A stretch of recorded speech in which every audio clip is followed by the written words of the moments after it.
Kita tidak pernah tahu kapan bencana akan hadir di tempat kita.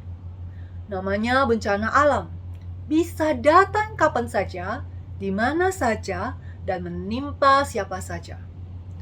Fenomena tersebut seharusnya menjadi refleksi bagi kita bersama untuk menggaungkan pentingnya manajemen kebencanaan di seluruh institusi, baik sektor formal maupun informal. Dalam upaya penanggulangan bencana alam, Gubernur Jawa Tengah, Ganjar Pranowo, tidak mengenal waktu kapanpun terjadi musibah. Ia dengan cepat merespon dan menginstruksikan jajarannya untuk mengatasi bencana. Gempa tektonik berkekuatan magnitudo 6,4 menggetarkan wilayah Kabupaten Bandul, Daerah Istimewa Yogyakarta, pada hari Jumat malam tanggal 30 Juni 2023 yang lalu. Meskipun BMKG melaporkan bahwa gempa tersebut tidak berpotensi tsunami, namun gempa tersebut juga berdampak hingga ke wilayah Provinsi Jawa Tengah dan Jawa Timur. Pusat Pengendalian Operasi Badan Penanggulangan Bencana Daerah atau BPBD telah mencatat 11 kabupaten yang warganya merasakan guncangan gempa, antara lain Kabupaten Tegal, Kebumen, Purbalingga, Wonogiri, Purworejo, Wonosobo, Magelang, Banyumas, Banjarnegara, Klaten, dan Brebes. Pada saat kejadian gempa di Jogja, calon presiden 2024 dari PDI Perjuangan ini tengah melakukan ibadah di Tanah Suci. Meskipun Ganjar sedang mengambil cuti selama sepekan dari tugasnya sebagai Gubernur Jateng, namun dirinya terus memonitor apa yang terjadi di daerah pemerintahannya, khususnya apa dampak yang terjadi di Jawa Tengah atas gempa yang dialami di wilayah Bantul, Yogyakarta. Sikap-sikap yang ditunjukkan oleh Ganjar dalam proses evakuasi warga saat terjadi gempa patut diapresiasi setinggi-tingginya. Dari sini, kita bisa menilai kecepatan seorang pemimpin seperti Ganjar dalam menangani sebuah permasalahan. Informasi dan respon cepat menjadi kunci utama penanganan berbagai bencana alam di wilayah Jawa Tengah. Meskipun dirinya tidak berada di tempat kejadian, bahkan di luar negeri, akan tetapi sistem dalam pemerintahannya terus bergerak. Ganjar mengerahkan sejumlah kekuatan dan kemampuan agar penanganan pasca gempa bisa dipercepat.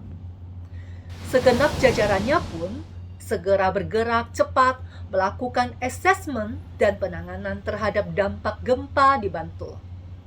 Ganjar juga sudah berkoordinasi dengan relawan dan BPBD setempat untuk memastikan kondisi di lapangan. Setelah mengantongi laporan dampak kerusakan yang terjadi, Ganjar segera mengirimkan bantuan logistik ke lapangan.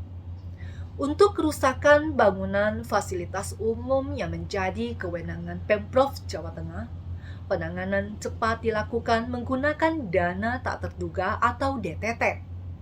Dan setibanya Ganjar di tanah air, sepulang dari ibadah haji, Ganjar mengunjungi para korban gempa di Wonogiri untuk mengecek langsung sejumlah lokasi yang terdampak gempa.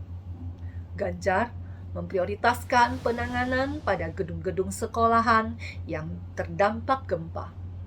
Sekolahan menjadi prioritas Ganjar karena sebentar lagi murid-murid sekolah akan segera masuk kelas. Pria berambut putih itu pun memerintahkan jajaran di bawahnya untuk melakukan inventarisasi kerusakan, serta melakukan audit bangunan sekolah untuk kemudian segera ditangani. Menurut Ganjar, kegiatan belajar mengajar di sekolah harus kembali normal sesegera mungkin. Untuk itu, Ganjar menurunkan timnya untuk segera memperbaiki bangunan yang rusak pasca gempa dan melakukan audit terkait kondisi gedung pasca gempa. Apakah gedung tersebut masih kuat dan aman atau tidak? Apakah bangunan tersebut masih layak atau tidak untuk digunakan? Bagi Ganjar, pendidikan adalah fundamental sebuah masyarakat. Bila pendidikan baik, maka kemakmuran, kebudayaan, dan kemajuan maupun hal-hal lain secara otomatis akan mengikuti. Sebaliknya, bila pendidikan buruk, maka segala jenis hal negatif seperti kebodohan, kemiskinan, dan sejumlah penyakit sosial juga bakal tumbuh subur. Pemprov Jateng juga sudah menyiapkan anggaran untuk memperbaiki dampak gempa di seluruh wilayah Jawa Tengah.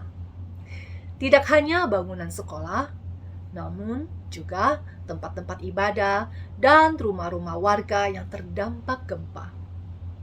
Sebagai seorang gubernur, Ganjar sadar betul bahwa hampir seluruh wilayah Jawa Tengah rawan terjadi bencana alam seperti banjir, tsunami, gempa bumi, angin puting beliung, gas beracun, tanah longsor, gunung berapi, dan kebakaran. Untuk itu, Ganjar mendorong pemerintahan daerah atau Pemda untuk meningkatkan penanggulangan bencana di wilayahnya masing-masing, mulai dari awal pencegahan hingga penanganan pasca bencana. Ganjar sadar betul bahwa diperlukan sebuah tindak pencegahan dan kesiapsiagaan kebencanaan guna meminimalisir dampak dari bencana itu.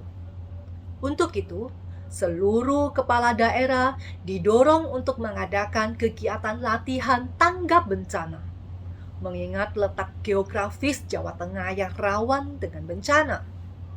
Sebuah lapisan masyarakat mesti siap terhadap kemungkinan terjadinya bencana alam.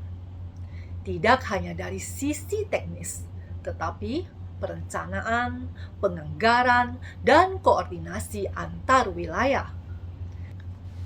Ganjar juga telah mencadangkan anggaran untuk mengantisipasi bencana dan masuk dalam dana abadi penanggulangan bencana daerah.